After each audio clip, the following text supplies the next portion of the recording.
یہ بہت سارے حوادث کو جو ہم حواس پنجگانہ سے لیتے ہیں اس کو رمز اور کوڈ کی صورت میں ہمارے مغز میں ہمارے ذہن میں اسٹور کر دیتا ہے. یعنی دیکھنا اور سننا، آپ بہت سی چیزیں جو دیکھتے ہیں اور جو بہت سی چیزیں سنتے ہیں، ان میں سے مین چیز جو یہ حفظ اور حافظے اور میموری کا کام کرتا ہے یہی قدرت خیال، یہ دیکھنا اور سننے کی کیفیت ہے. یعنی آپ بہت زیادہ دیکھیں گے اس کو ہم کہ 10 سال پہلے 20 سال پہلے ہم نے کچھ سنا تھا اور جیسے ہی اتنے وقفے کے بعد دوبارہ سے ہم وہ چیز سنتے ہیں تو فوراً ہم اس نتیجے پہ پہنچتے ہیں کہ یہ ہم نے پہلے سنی ہوئی ہے. یہ جو ہم نتیجے پہ پہنچے ہیں پہلے سنی ہوئی ہے، یعنی وہ 10 سال 20 سال پہلے انسان کے ذہن میں کوڈ کی صورت میں، رمز کی صورت میں اسٹور اور محفوظ ہو گئی تھی، اور جب دوبارہ اس کی تکرار ہوئی تو فوراً ذہن نے اس کو شناخت کیا کہ یہ پہلے انفارمیشن میرے پاس آ چکی ہے. یعنی فوراً انسان کہتا ہے کہ یہ بات میں نے سنی ہوئی ہے.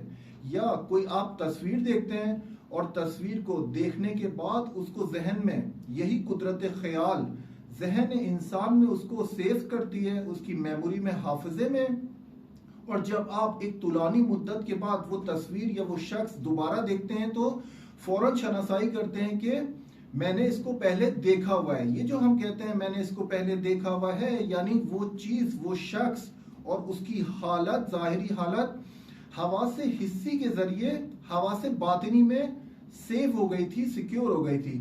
تو وہ دوبارہ باز شناسائی ہو رہی ہے، وہ دوبارہ سے اپنے آپ کو ظاہر کر رہی ہے. اسی کو کہتے ہیں قدرت خیال.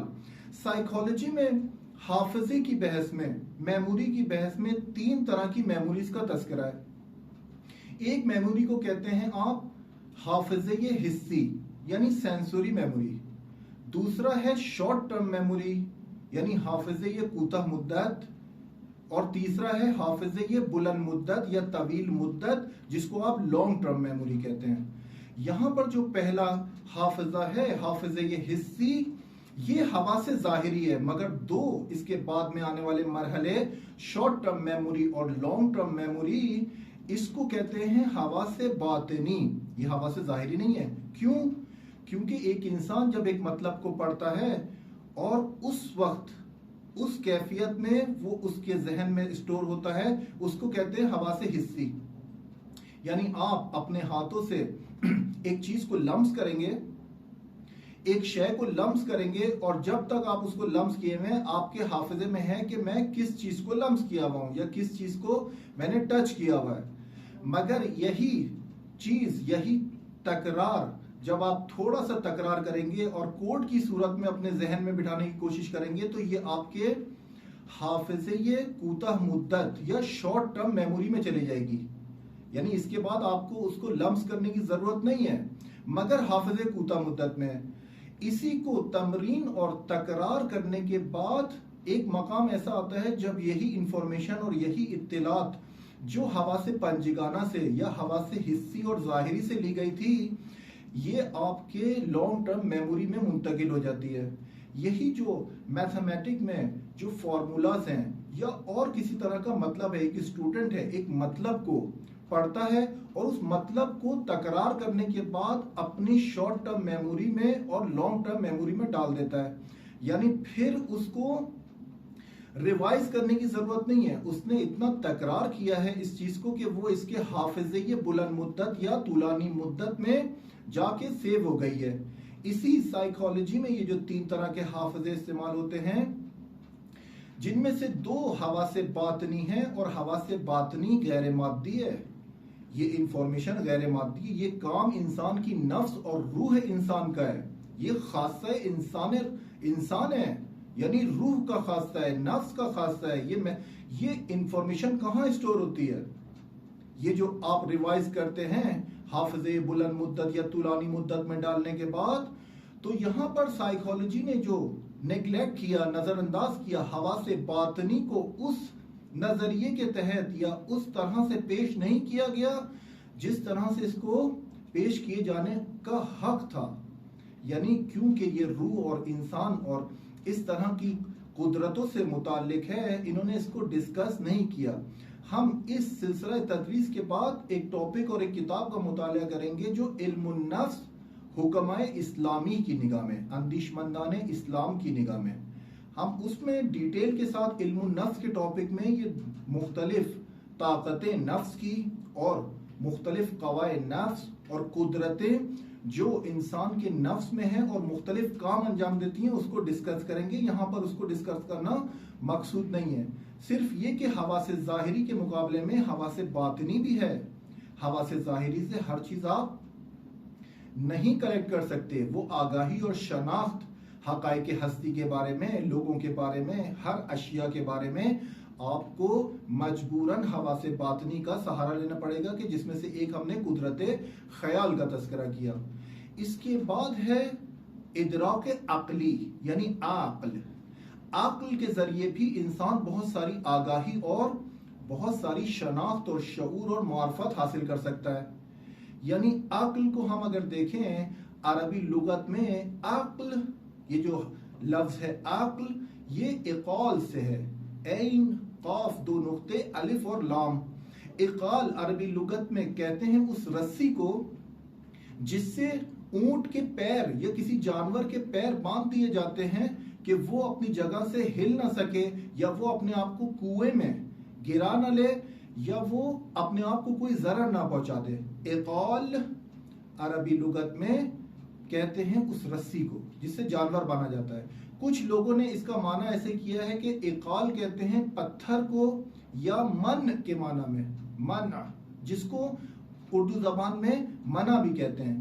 مثال کے طور پہ میں نے آپ کو اس کام سے منع کیا تھا، کہ یہ جو منع ہے یہی اقال اور عقل کے معنی میں استعمال کیا گیا ہے۔ کیوں استعمال کیا گیا ہے پتھر اور من کے معنی میں؟ تاکہ یہ انسان کو ایک باؤنڈری سے باہر نہ لے کے جائے، تاکہ یہ انسان کو منحرف ہونے سے یا کسی بھی چیز کو منحرف ہونے سے روکے۔ یہاں پر جو معنی لیا گیا ہے عقل کا پتھر سے، پتھر یعنی آپ مثال لیجئے کہ ایک جادہ ہے، ایک موٹر وے ہے، ایک روڈ ہے، اور اس پہ ایک بہت بڑا سا پتھر رکھ دیا جاتا ہے، بہت ہیوی، بہت بڑا سا پتھر رکھ دیا جاتا ہے، اور جس کی وجہ سے لوگ اپنے راستے کو ادامہ نہیں دے سکتے، کنٹینیو نہیں کر سکتے۔ تو یہ پتھر رکھنا اس بات کی نشاندہی کر رہا ہے کہ یہ ایک حد ہے اور آپ اس حد کے اس طرف نہیں جا سکتے، جس کو ہم سد معبر بھی کہتے ہیں۔ یعنی ایک انسان من کر دیا جاتا ہے، آپ کو ایک چیز سے روک دیا جاتا ہے۔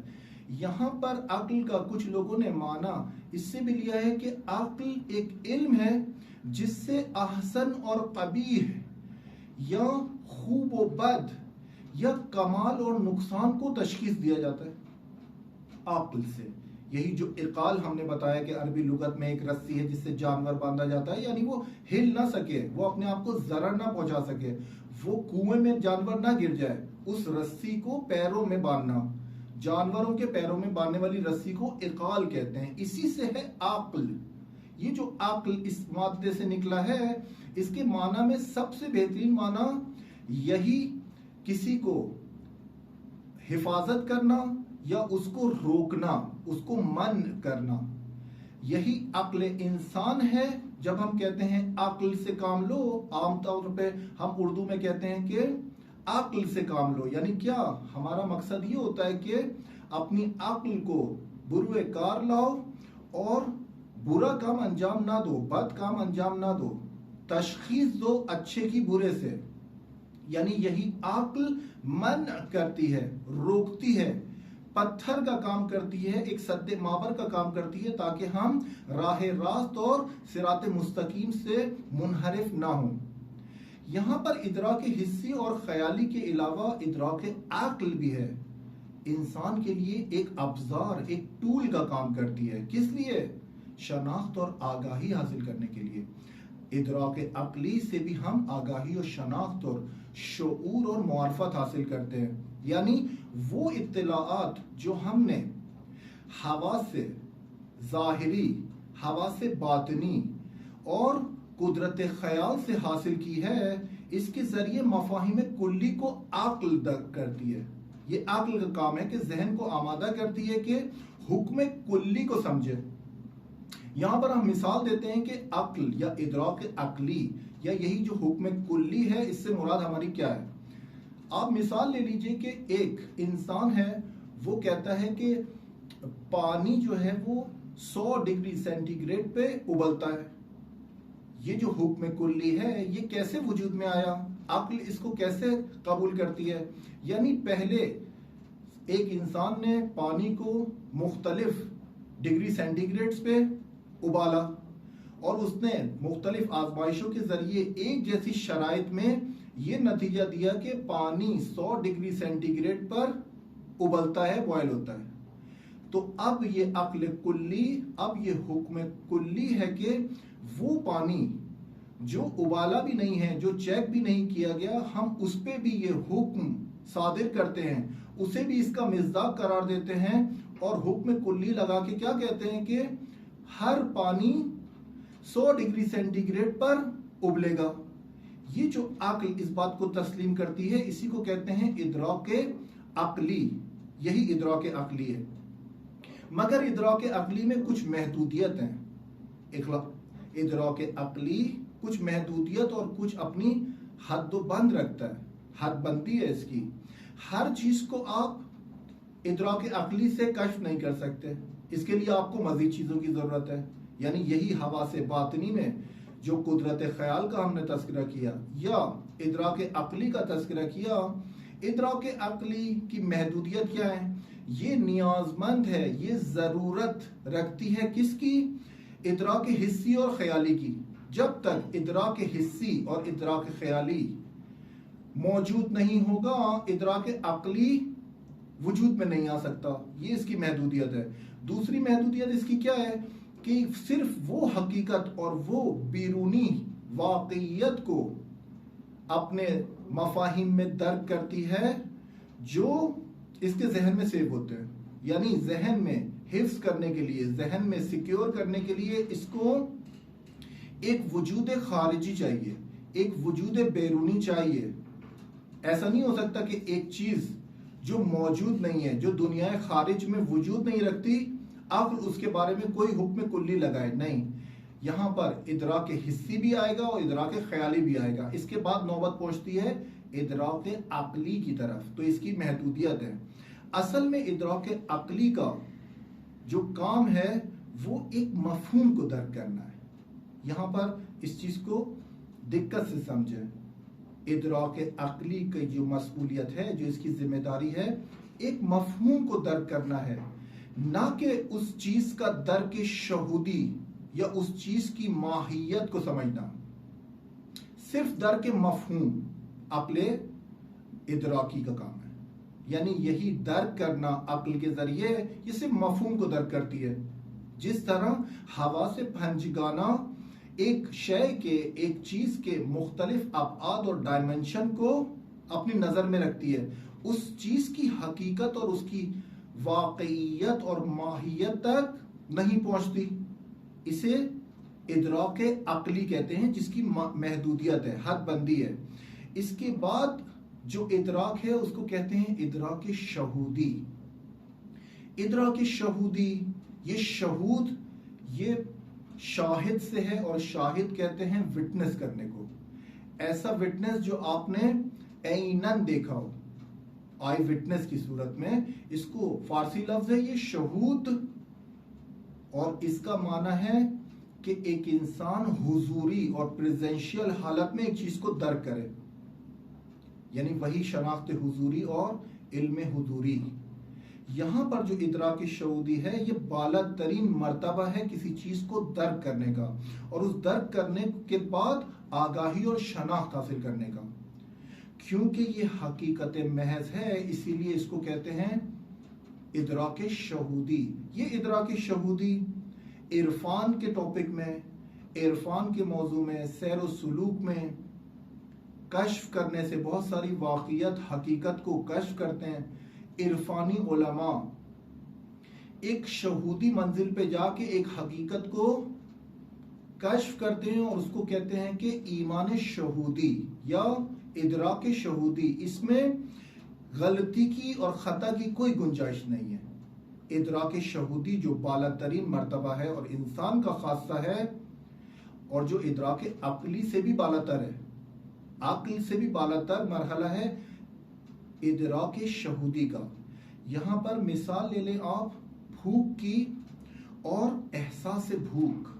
یہ جو انسان کو گرسنگی ہے، بھوک ہے، ہنگر ہے، آپ اس کے بارے میں جتنا بھی علم حاصل کر لیں، نالج حاصل کر لیں، اس کے بارے میں پڑھ لیں، یہ ایک اور چیز ہے، یہ حکم کلی ہے، اس کو آپ حواس پنجگانہ سے، اس کو آپ حواس ظاہری اور باطنی سے لے سکتے ہیں، مگر ایک ہے احساس بھوک، جو آپ کے اندر بھوک کا احساس ہے، وہ احساس اس کو کہتے ہیں ادراک شہودی۔ اس کے لیے آپ کو کسی حس اور کسی عقل اور کسی حکم کلی کی ضرورت نہیں ہے۔ یہاں پر جو شناخت شہودی ہم بتا رہے ہیں، اس کا بالاترین مصداق کیا ہے؟ یعنی ہماری زندگیوں میں یہ شناخت شہودی کتنی اہمیت کی حامل ہے۔ آج ہم ضرورت محسوس کرتے ہیں، اور ہر انسان کی یہ ضرورت ہے کہ بہت سارے دینی مطالب اور بہت سارے ایسے عقائد، بہت سارے ایسے مفاہیم اور حادثات اور واقعات تاریخ کے ہوں یا آج کی دنیا سے ریلیٹڈ ہوں، اس میں اگر آپ ادراک شہودی رکھیں گے تو بہت آپ کو فائدہ ملے گا۔ کیسے ادراک شہودی رکھیں گے؟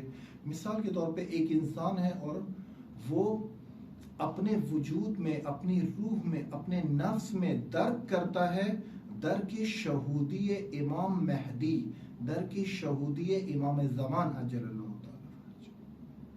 جب یہ درک شہودی کرے گا، جب یہ حضوری والی کیفیت میں اس مقدس اور اس نورانی امام کے وجود کو حس کرے گا، اس کی روح اور نفس شہودی اسٹیٹ میں اس چیز پر ایمان لائے گی، تو پھر کوئی بھی حواس ظاہری اور حواس باطنی یا کوئی بھی بات، کوئی بھی آگاہی، کوئی بھی اس آگاہی کی ضد اسے توڑ نہیں سکتی، اس کا رابطہ کاٹ نہیں سکتی۔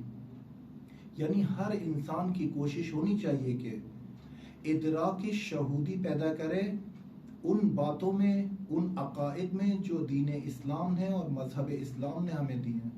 اور بالا ترین مصداق، کیونکہ ہماری ضرورت ہے، انسان کی ضرورت ہے ہدایت، اور ہدایت کے لیے امام موجود ہے، اور عقلی تقاضا بھی یہی ہے کہ جب خدا نے ہدایت کا نظام بنایا ہے تو پھر ہادی بھی موجود ہے۔ حالانکہ وہ کسی بھی تقاضے کے تحت وہ ہادی، وہ امام لوگوں کی نظروں سے غائب ہے، اوجھل ہے، مگر اس کا وجود نورانی و مقدس موجود ہے۔ اس وجود کو، اس نورانی و مقدس امام کو جو ہادی ہے، انسان کی ہدایت کرتا ہے، اس ہدایت کو اور اس وجود کو ادراک شہودی میں لینے کے لیے نفس کو تزکیے سے اور تطہیر سے گزرنا پڑے گا۔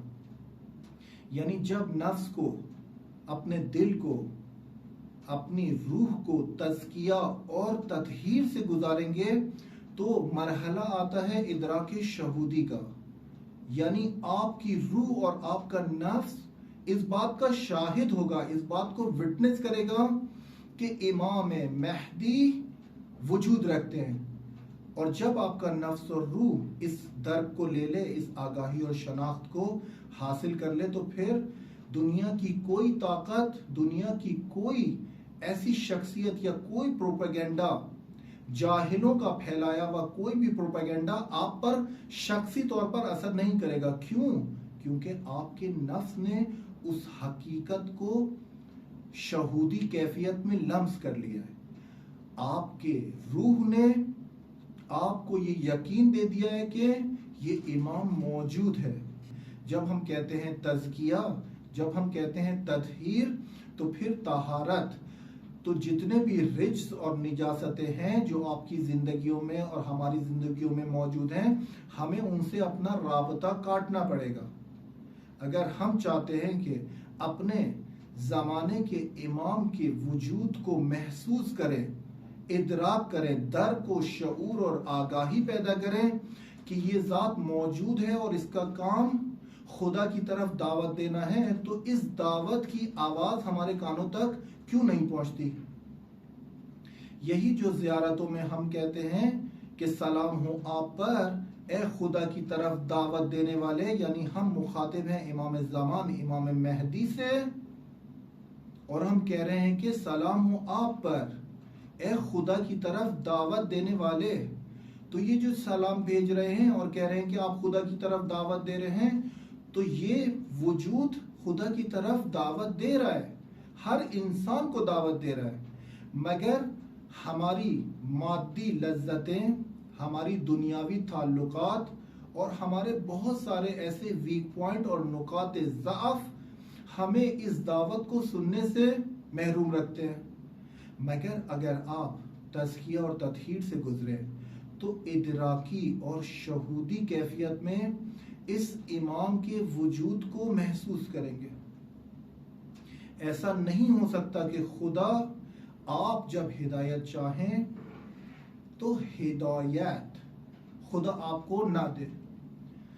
مثلا آپ خدا سے تقاضا کریں کہ خدایا مجھے ہادی، مجھے اپنا امام کی معرفت عطا فرماؤ، اور خدا آپ کو نشاندہی نہ کرے زمانے کے امام کی، ہو نہیں سکتا۔ خدا کا نظام ہدایت ہے، اور خدا کا وہ ہادی جو خدا کے خزانے میں موجود ہے اور جس کے ذریعے ہر انسان ہدایت بھی پائے گا اور زمین پر خدا کا نظام بھی قائم ہوگا۔ یہی جب ورڈ یوز کرتے ہیں ہم مہدویت، تو مہدویت صرف سیاسی اور مہدویت صرف مذہبی دائرے میں تو محفوظ نہیں کر سکتے، اس کو محدود نہیں کر سکتے۔ مہدویت یعنی اپنے نفس اور روح کو ادراک شہودی کی منزلوں میں لے جا کر آپ نے اس وجود کو احساس کرنا ہے، یعنی اس کی حقیقت سے قریب ہونا ہے، اور یہ تجربہ روح اور نفس کا ہے۔ اس کے لیے حواس ظاہری کی ضرورت نہیں ہے، اس کے لیے انسان کو کسی آنکھ اور کسی لمس اور کسی ایسی چیز کی ضرورت نہیں ہے جو مادی چیز رکھتی ہے، کیونکہ نفس اور روح غیر مادی ہے۔ اسی لیے یہ حقیقت اور یہ ادراک شہودی بھی غیر مادی ہے، یہ روح اور نفس کا تعلق ہے۔ نفس اور روح انسان بہت جلدی تشخیص دیتی ہے کہ یہ ادراک شہودی جو آپ کو حاصل ہوا ہے یہ وہی امام ہادی سے منسلک ہے۔ وہ کیفیت جو آپ پر طاری ہوتی ہے وہ کیفیت شہودی کیفیت ہے۔ بعض اوقات آپ دیکھیں کچھ لوگوں کو دیکھا گیا ہے کہ ایک غیر معمولی کیفیت میں جا کر، ایک غیر معمولی حالت میں جا کر گریہ بھی کرتے ہیں، آہوزاری بھی کرتے ہیں، اور ایک غیر معمولی حالات میں آپ ان کو دیکھتے ہیں۔ وہ جو غیر معمولی حالات ہیں وہی ادراک شہودی ہے عزیزان، وہی ادراک شہودی ہے، مگر وہ کیفیت کو استمرار چاہیے، اس کیفیت کو کنٹینیوٹی چاہیے، اس کو ایک ہمیشگی چاہیے۔ یعنی انسان کے اندر وہ حالت پیدا ہوتی ہے کہ وہ ادراک شہودی کی منزل میں ایک نورانی اور مقدس وجود کو اس کا نفس اور روح قبول کرتا ہے، اور وہ ایک غیر معمولی اور غیر عادی حالت میں جاتا ہے۔ تو وہ حالت اس کو استمرار دینے کی ضرورت ہے، مگر جب آپ اس کو استمرار نہیں دیتے، جب آپ اس کو کنٹینیو نہیں رکھتے، تو وہ حالت دوبارہ سے عقلی یا حواس ظاہری والی حالت میں چلی جاتی ہے، جس کے بعد پھر دوبارہ اس حالت میں جانے کے لیے دقت اور زحمتیں اٹھانی پڑتی ہیں۔ یہاں جو عرفانی اور سیر سلوک کا مرحلہ ہے کہ آپ کو بہت سارے ٹیکنیک کے ذریعے آپ کو تزکیہ اور تطہیر کے مراحل سے گزارا جاتا ہے، مگر ایسا نہیں ہے کہ اس کے بہت خاص شرائط ہیں، اس کی ایسی کوئی سخت شرائط نہیں ہے کہ آپ اس وجود مقدس کو لمس کریں اپنے ادراک میں، ادراک شہودی میں۔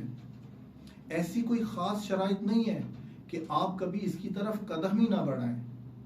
یعنی یہ بات مسلم ہے کہ اگر آپ گناہوں سے اور خدا کی معصیت سے اپنے وجود کو جدا کر لیں اور وہ نجاسات جو مشخص ہیں اس سے اپنے آپ کو الگ کر لیں اور واجبات خدا پر اپنے آپ کا فوکس کریں، تو یہ گناہوں سے دوری اور واجبات پر عمل کرنا آپ کے لیے مقدمات فراہم کرتا ہے کہ بہت زیادہ آپ لذت حاصل کریں گے اس ادراک شہودی یا روحانی اور نفسانی کیفیت میں جانے سے۔ یہ کیفیت کوئی اتنی خاص لوگوں کے لیے مشخص نہیں ہے، بہت زیادہ ہمیں اس بات کو بتایا جاتا ہے کہ یہ تو بہت بزرگ علماء کا کام ہے، ہم تو کوئی چیز نہیں ہے، ہم تو ناچیز ہیں۔ ایسا نہیں ہے، ایسا یہی علماء جن کے بارے میں آپ بیان کر رہے ہیں، انہی علماء کا یہ کہنا ہے کہ ہر وہ انسان جو اپنے آپ کو گناہوں سے پیچھے ہٹا لے اور واجبات الہی اور اپنی مسئولیت اور ذمہ داری کو ادا کرے اور طلب کرے خدا سے کہ خدایا مجھے ضرورت ہے تیرے ہادی کی، مجھے جب اپنے اندر عشق اور عاشقی کی آنکھ کو آپ جلائیں گے، جب آپ تشنگی اور پیاس کی کیفیت میں جائیں گے، تو یہ پیاس کی کیفیت میں جانا ضامن بنتا ہے آپ کے لیے پانی کا۔ ممکن نہیں ہے کہ جب آپ پیاس کی شدت کا اظہار کریں اور پانی تک رسائی حاصل نہ کر سکیں۔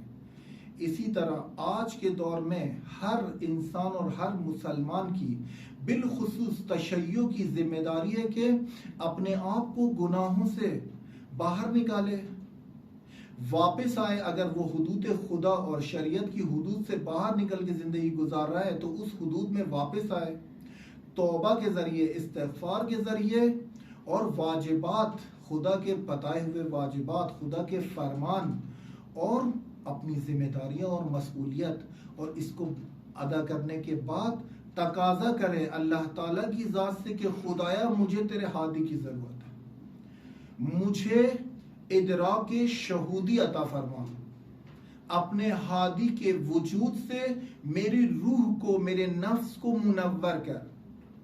ممکن نہیں ہے کہ خدا آپ کی اس دعا کو قبول نہ کرے۔ کیوں؟ کیونکہ جب خدا آپ کے نفس اور روح اور اس تطہیر اور تزکیے کی حالت سے گزر کر جب آپ کا نفس کچھ تقاضا کرتا ہے تو خدا کے خزانے خالی نہیں ہیں، خدا کے خزانے بھرے ہوئے۔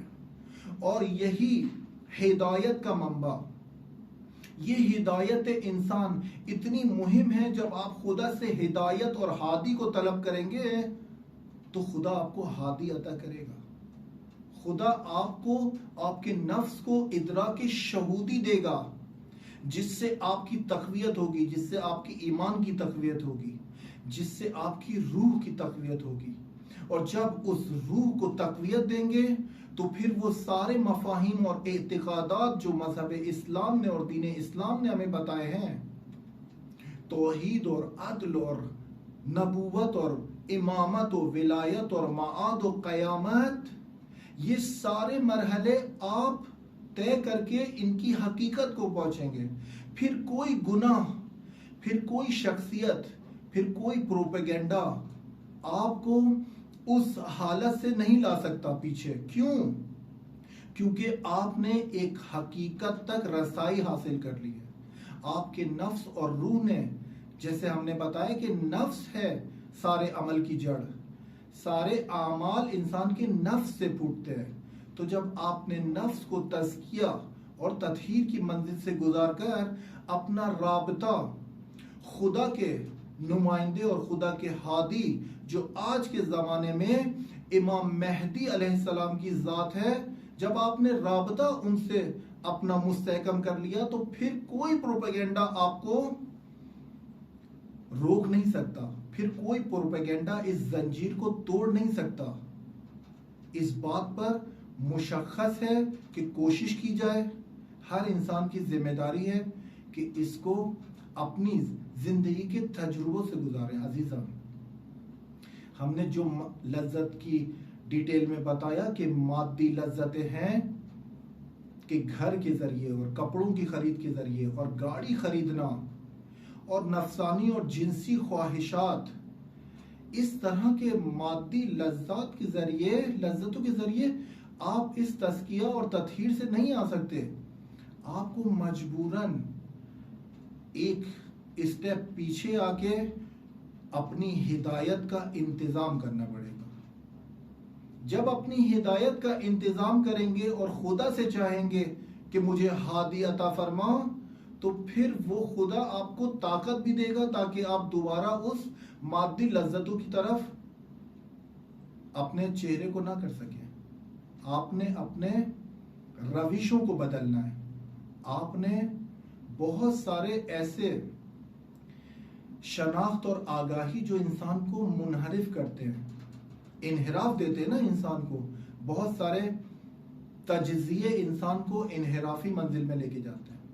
بہت سارے دینی عقائد، بہت ساری شخصیات جو دین کے بارے میں ہیں، جو امام مہدی کے وجود کے بارے میں، جو ان کے ہونے پر شک کرنے کے بارے میں، کہ ایک بہت بڑی جماعت ہے جو جوہلا کی ہے، جاہل محض ہے اور اندھا ہے، دلوں کا اندھا ہے وہ شخص جو دین کا نام بھی لے، جو خدا کا نام بھی لے، جو تبلیغ بھی کرے، جو لوگوں کو آگاہی اور شناخت بھی دے، مگر اس کی آگاہی اور شناخت اپنے زمانے کے امام اور خدا کے نمائندے سے منسلک نہ ہو.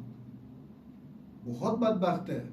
مگر آپ دیکھتے ہیں کہ جب آپ ادراک شہودی، اس شہود کی منزل میں، اس حقیقت تک رسائی حاصل کرنے کی منزل میں جب آپ اس وجود کو حاصل کر لیں گے، تو پھر یہ چھوٹے موٹے کام اور یہ جاہلانہ تجزیے کہ گھما پھرا کے آپ کو سست کیا جاتا ہے.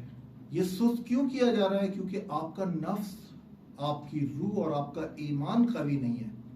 کیونکہ قوی نہیں ہے، کیونکہ قدرت نہیں رکھتا، اسی لیے بہت جلدی آپ دوسری حالت میں مڑ جاتے ہیں.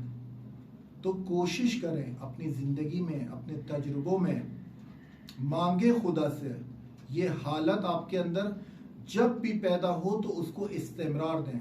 میں یقین کے ساتھ کہہ رہا ہوں کہ، اور علماء بھی یہاں پر یقین کے ساتھ کہتے ہیں کہ یہ حالت انسان کے اندر آتی ہے.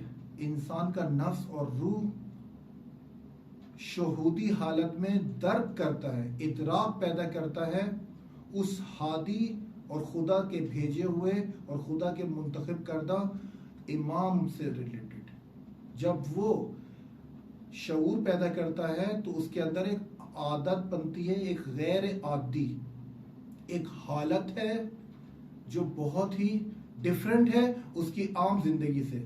ایک انسان کو دیکھیں کہ وہ ایک شخصیت کا حامل ہے اور بہت زیادہ شوخی شخصیت ہے، شوخی کرتا ہے، مسخرہ بازی کرتا ہے، ہنسی مذاق کرتا ہے. مگر اسی شخص کو دیکھیں جب یہ انسان کسی حرم میں جاتا ہے، مکہ مدینہ میں جاتا ہے، یا نجف کربلا میں جاتا ہے، یا مسجد مقدس جمکران میں جاتا ہے، تو اس کے اندر ایک حالت پیدا ہوتی ہے اور یہ حالت ہے غیر عادی. اور سب محسوس کر رہے ہیں کہ یہ کس حالت میں چلا گیا ہے. اس انسان کی شخصیت تو ایسی نہیں ہے، ہم تو اس کو سالوں سے جانتے ہیں. فوراً اپنے دماغ کو اور اپنے ذہن کو اس بات پہ لگائیں کہ وہ شخص جو آپ دیکھ رہے ہیں ایک حالت غیر عادی میں گیا ہے، یہی ادراک شہودی ہے. اسی کو ادراک شہودی کہتے ہیں. وہاں پر اس پر رحمت خدا اور اس پر لطف خدا شامل حال ہوا ہے اس شخص پر کہ یہ اپنے آپ کو سنوار سکے اور اپنی شخصیت کو بنا سکے تاکہ خدا اس سے کوئی کام لے سکے. مگر جب وہ اس حالت سے باہر نکلتا ہے اور سمجھتا نہیں ہے، کیونکہ آگاہی اور شناخت نہیں ہے، کیونکہ لوگوں کے پاس شعور و معرفت نہیں ہے، لوگوں کو پتہ ہی نہیں ہے کہ ہم جس حالت اور جس اسٹیٹ میں جاتے ہیں اسے ادراک شہودی کہتے ہیں، اسے ادراک حضوری کہتے ہیں، اس کو شناخت اور آگاہی حضوری کہتے ہیں. میں اس اسٹیٹ میں جا کے واپس آ جاتا ہوں کیونکہ مجھے علم و آگاہی نہیں ہے اور کسی نے مجھے آگاہ نہیں کیا، اسی لیے میں اس کو کیچ نہیں کر پاتا، اسی لیے میں اس کو کنٹینیو نہیں رکھ پاتا. تو اپنے دوست احباب کو، اپنے خاندان میں اپنے بچوں کو اس بات کی آگاہی دیں کہ ایک حالت غیر معمولی، ایک حالت غیر عادی جب انسان پر طاری ہوتی ہے تو وہ لطف خدا ہے، وہ رحمت خدا ہے. اس حالت کو استمرار دینا ہے. اس حالت سے دوبارہ کیوں مادی اور کیوں گناہوں میں جاتے ہیں؟ اس حالت سے کیوں نکل کر واپس اسی شیطانی اور نفسانی خواہشات اور جنسی خواہشات کی دنیا میں لوٹ جاتے ہیں؟ تو وہاں سے واپس آنے کے لیے تو بہت زحمتیں اٹھانی پڑیں گی کہ دوبارہ نفس کے اندر یہ حالات پیدا ہوں، دوبارہ یہ روح کے اندر یہ حالات پیدا ہوں. تو یہاں پر ہم نے یہ سائیکالوجی تو ہمیں نہیں بتائے گی، کہ سائیکالوجی کا تو ٹاپک ہی روح اور نفس کو ڈسکس کرنا نہیں ہے. سائیکالوجی نے تو حواس باطنی، قدرت خیال اور ادراک عقلی اور ادراک شہودی پر تو بحث ہی نہیں کی ہے. تو جب بحث نہیں کی تو سائیکالوجی کا حاصل کیا ہوا علم آپ کو اپنے کمال پر نہیں پہنچا سکتا. اس کے لیے آپ کو اسی سائیکالوجی کے علم کو، جو ایک اس کا پزل مسنگ ہے، اور وہ ہے روح اور نفس انسان. روح جو خدا نے خلق کی ہے، روح جس کا خالق خدا ہے، نفس جس سے ہر عمل کا وجود میں آتا ہے، نفس سے پھوٹتا ہے ہر عمل، تزکیہ اور تطہیر نفس کی ہوتی ہے. تو یہاں پر اسی شناخت کو، اسی ادراک کو ہم آگے آنے والے ٹاپک میں قلب اور دل کے بارے میں ڈسکس کریں گے ڈیٹیل کے ساتھ، کہ یہ جو ہمارے معاشرے میں رائج ہے قلب اور دل، یہ دو معنی میں ہے، اور اس کے قرآن کی آیات کی روح سے کون کون سے کام ہیں. صرف یہ جو قلب اور دل کا ہم نے سنا ہوا ہے، قرآن کی آیات کی روشنی میں ڈسکس کریں گے کہ اس دل کے فنکشنز کون کون سے ہیں. خدا نے جو ہمیں ہدایت قرآن کے ذریعے دی ہے تو اس میں دل کا معنی کیا ہے، اس میں قلب کسے کہتے ہیں.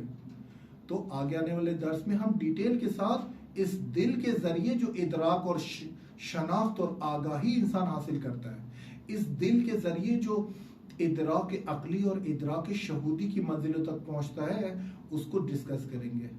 آج کے لیے اتنا ہی. وصلی اللہ علی محمد و آل محمد.